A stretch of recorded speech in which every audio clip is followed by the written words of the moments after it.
thank you very much. It's a real honor to have the highly respected, the great Prime Minister of the Kingdom of Norway with us today, who, as you know, has been doing a fantastic job and truly respected throughout the world as a leader. And thank you very much for being here. We appreciate it. And we're going to be having a meeting in the Oval Office in a little while where you'll be invited back and you can ask some questions. It's also a pleasure to have my friend who did such a good job at NATO, my great friend, right? So you really did. We started off, they had no money, and they ended up having a lot of money after we said, you got to pay up. But you did a fantastic job, and thank you very much. And I'm glad you're here. Glad we meet each other again and under these circumstances.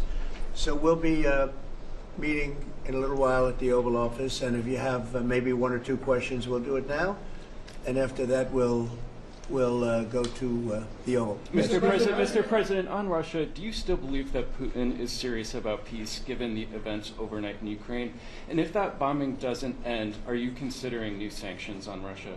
So we are thinking that very strongly that they both want peace, but they have to get to the table. We're waiting a long time.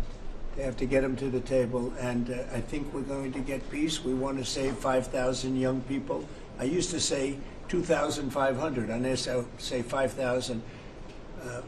We have, Mr. Prime Minister, we have about 5,000 young people a week that are dying in that ridiculous war. And, you know, I started out because I didn't like all the money that we were paying, and then I realized how many people were dying. And that's by far the more important element right now. I'm saying we can save thousands of people. I don't like that it takes long at all, but I think they both want to make peace. I do believe so.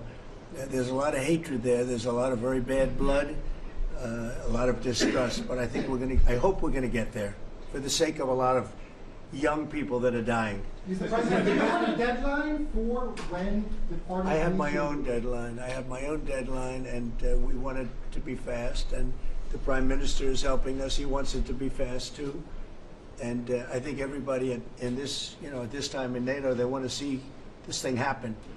So we have a deadline, and after that, we're going to have a very much different attitude. But I think that has a very good chance of getting done. Mr. President, what can Norway do to prove that they're an important ally to the U.S.? What can Norway do to prove Just that? keep doing what they're doing. We have a very good relationship with Norway. Great leader, great people. I know many of the people in Norway, and it's truly it's an incredible country. So all they have to do is keep doing what they're doing, I think, is probably the best answer I can give. Yes. As you pointed out, the former Secretary General of NATO is here, Mr. Stoltenberg. How important is the NATO defense alliance, Mr. President? Is it sacrosanct from your perspective? Well, it's a very interesting question. It's certainly very important for Europe, and I think without us it wouldn't be as nearly as powerful.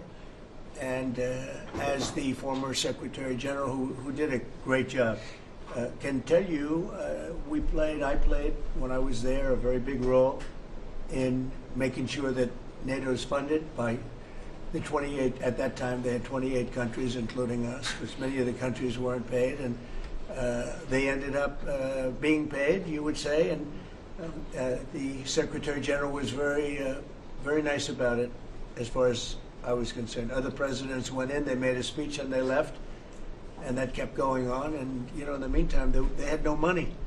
And the United States was paying far more than its fair share. You could say that they were paying, I actually said sometimes it looked like 100%, and it was unfair. And the two of us worked very well together, and we took care of the situation. There are some Mr. President. Yeah, please, go ahead. As the Norwegian statistics are showing that the U.S. actually has a trade surplus with Norway, are you going to be looking into that and see which of the countries are actually in a trade surplus? Yeah, well, with the United States, almost everybody has a surplus. But not It's really an amazing, numbers. it's an amazing phenomenon. Now, there's a surplus of a couple of $2 billion, I think you have with it. I congratulate you. That's very good. We got to get a little bit of that for ourselves, maybe. But they do have a surplus. Norway has a surplus. Mr. President, in the current tariff situation, analysts have pointed out that the U.S. actually need allies. Do you consider Norway as a possible ally in the situation? I think Norway's always been an ally. They've been somebody we've been very close to, very friendly with. Maybe more so now with me than other people, but I think Norway's always been a great ally, yeah. Norway's been a friend. That's a very strange question, actually, because the U.S. is our lead ally, and we build on a relationship which we will talk about now, Mr. President. But Yeah. it's of high relevance, and I'm very happy that we have Secretary of State and Secretary of Defense. Right. So this is a very strong tie. But it was a question about ally in the tariff situation specifically. Tariff situation. Yes. Oh, well, that's we're talking about a little bit different subject. Then we're talking about a different type of ally. No, in this case, he would be very much inclined to be an ally of Norway because he wants to make the best business deal possible. And Norway and the Norwegians are great business people. They're great traders. They're great, very smart nation, very well-managed nation. Has been for a long time, and in particular now with this leadership. But we'll be talking about trade and other things, and I think we're going to come to a conclusion very quickly. Mr. Mr. Prime Minister, I was wondering whether you think that Donald Trump, for his effort in Ukraine and otherwise, deserves to be nominated for a Nobel Peace Prize.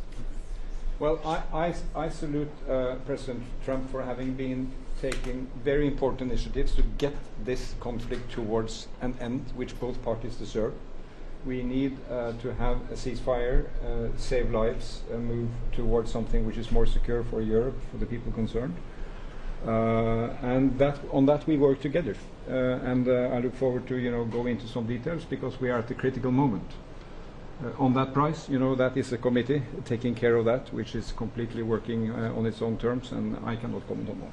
Mr. President. But thank you very much for that May I ask you question. the question on China? I like that question.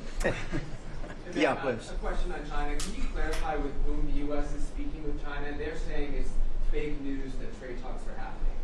Well, they had a meeting this morning, so Who's I they? can't tell you. It doesn't matter who they is. We may reveal it later, but they had meetings this morning, and we've been meeting with China. And so I think you have, Jeff, as usual, I think you have your reporting wrong. Thank you very much. We'll see you. We'll see you inside. Thank you. Thank you, Press, for having us. Thank you. Everybody else, thank you. Thank you. Keep moving, everybody. Keep moving. Thank you. You're out. Thank you. I would go. We'll all go together to Norway. Oh, yes, please do. I want to go skiing. I love Norway. I love Norway. Why? It's beautiful. And beautiful people. Thank you, Mr. Thank you. Thanks, guys. Okay, so thank you. Keep going. Who's out the short? Nice watching.